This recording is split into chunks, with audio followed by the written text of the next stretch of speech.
We bring you a remarkable ABC News exclusive, taking us inside the Oval Office with President Donald Trump.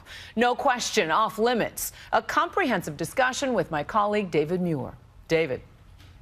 Juju, thanks. It was an extraordinary day at the White House. President Trump delivering on his first major campaign promise with an executive order to start building that border wall. Sitting down for his first interview since taking the oath of office, making news on the use of torture and on his belief that there were millions of illegal votes on Election Day. Tonight we go one-on-one with President Trump on the issues facing his administration, and we ask, how is he adjusting to the weight of the presidency? Mr. President, I want to start, we're 5 days in, and your campaign promises. I know today you plan on signing the order to build the wall. Correct. Are you going to direct U.S. funds to pay for this wall? Will American taxpayers pay for the wall? Ultimately, it'll come out of what's happening with Mexico. We're going to be starting those negotiations relatively soon, and we will be in a form reimbursed by Mexico, which I've always said. So they'll pay us back? Yeah, absolutely, 100%. When does construction begin? As soon as we can physically do it. I want to ask about undocumented immigrants who are here in this country. Right now, they're protected as so-called dreamers, the children who were brought here, as you know, by their parents. Should they be worried that they could be deported? And is there anything you can say to assure them right now that they'll be allowed to stay? They shouldn't be very worried. They are here illegally. They shouldn't be very worried. I do have a big heart. We're going to take care of everybody. We're going to have a very strong border. We're going to have a very solid border where you have great people that are here that have done a good job. They should be far less worried. We'll be coming out with policy on that over the next period of 4 weeks. So, Mr. President, will they be allowed to stay? I'm going to tell you over the next 4 weeks. I want to ask you about something you said this week right here at the White House. You brought in congressional leaders to the White House. You spoke at length about the presidential election with them, telling them that you lost the popular vote because of millions of illegal votes, 3 to 5 million illegal votes. That would be the biggest electoral fraud in American history. Where is the evidence of that? So let me tell you, first of all, it was so misrepresented. That was supposed to be a confidential meeting, and you weren't supposed to go out and talk to the press as soon as you were. But the Democrats viewed it not as a confidential meeting. But you have tweeted about the millions of illegal Sure, I do, and I do, and I'm very votes before, and I mean it. But just so you know, it was supposed to be a confidential meeting. They turned it into a non-confidential. Number two, the conversation lasted for about a minute. They made it, somebody said it was like 25% of the, it wasn't, it was hardly even discussed. I said it, and I said it strongly, because what's going on with voter fraud is horrible. That's number one. Number two, I would have won the popular vote if I was campaigning for the popular vote. I would have gone to California, where I didn't go at all. I would have gone to New York, where I didn't campaign at all. I would have gone to a couple of places that I didn't go to. And I would have won that much easier than winning the Electoral College. But as you know, the Electoral College is all that matters. It doesn't make any difference. With that being said, if you look at voter registration, you look at the dead people that are registered to vote, who vote, you look at people that are registered in 2 states, you look at all of these different things that are happening with registration, you take a look at those registration, you're going to find, and we're going to do an investigation on it. But 3 to 5 million illegal votes? Well, we're going to find out, but it could very well be that much. When you say, in your opinion, millions of illegal votes, that is something that is extremely fundamental to our functioning democracy, a fair and free election. Sure. You say you're going to launch an investigation into this. Done. What you have presented so far has been debunked. It's been called false. Take a look at the Pew reports. I called the author of the Pew report last night, and he told me that they found no evidence of voter fraud. Then why did he write the report? He said no evidence of voter fraud. Then why did he write the report? So according to Pew report, then he's groveling again. You know, I always talk about the reporters that grovel when they want to write something that you want to hear, but not necessarily millions of people want to hear or have to hear. Let me ask you about a new report that you are poised to lift a ban on so-called CIA black sites. Prisons around the world that have been used in the past. Is that true? Well, I'll be talking about that in about 2 hours. Are you going to lift the ban? You're going to see in about 2 hours. Tonight, we are still waiting for word from the Trump White House on any decision involving those so-called black sites. The last president, President Obama, said the U.S. does not torture. Will you say that?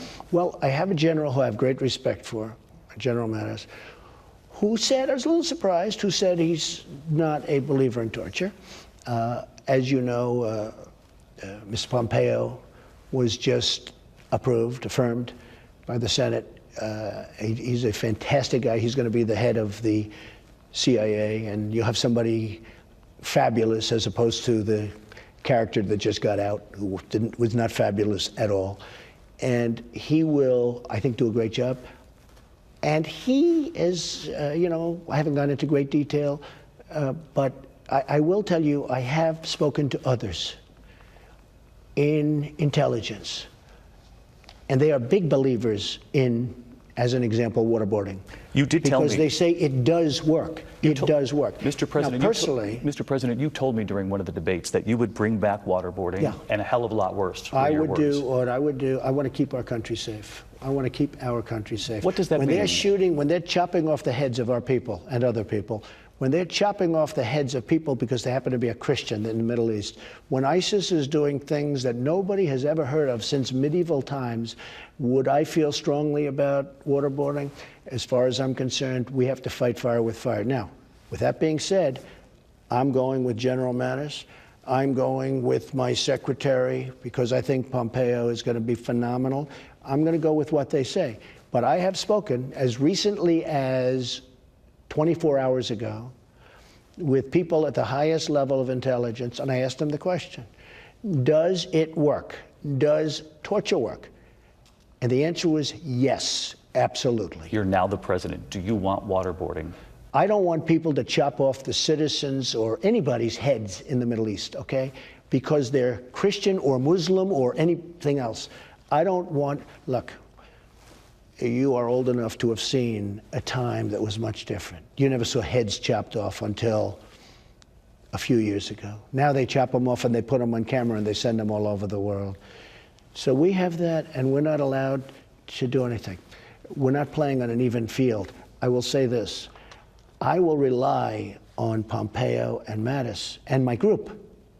And if they don't want to do, that's fine. If they do want to do, then I will work toward that end. I want to do everything within the bounds of what you're allowed to do legally. But do I feel it works? Absolutely, I feel it works. So you'd be okay with it as president? I will rely on General Mattis, and I'm going to rely on those two people and others. And if they don't want to do it, it's 100% okay with me. Do I think it works? Absolutely. We head outside to the colonnade, where we discussed what happened shortly after President Trump took the oath of office. This is the famous walk. You've seen so many presidents. So many. Amazing. Let me ask you, right after the oath of office, they give you the nuclear codes, the biscuit. Sobering moment? When they explain what it represents and the kind of destruction that you're talking about, it is a very sobering moment. Yes, it's very, very, very scary in a sense. Does it keep you up at night? No, but I have confidence that I'll do the right thing and the right job. But it's a very, very scary thing. Every president does get asked, though, what keeps them awake? What's unsettling? What has been most unsettling for you now that you're 5 days in? Well, I think I see a tremendous amount of waste. I see a tremendous amount of job opportunities that have been let go for many years. And I'm not just talking about President Obama. I'm talking about for many, many years.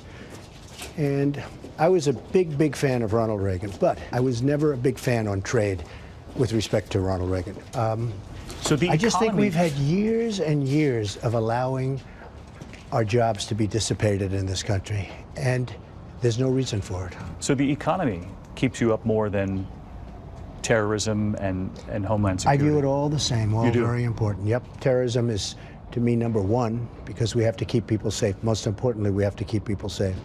But the economy is certainly, I mean, we have to bring the jobs back. I talk the forgotten men and women.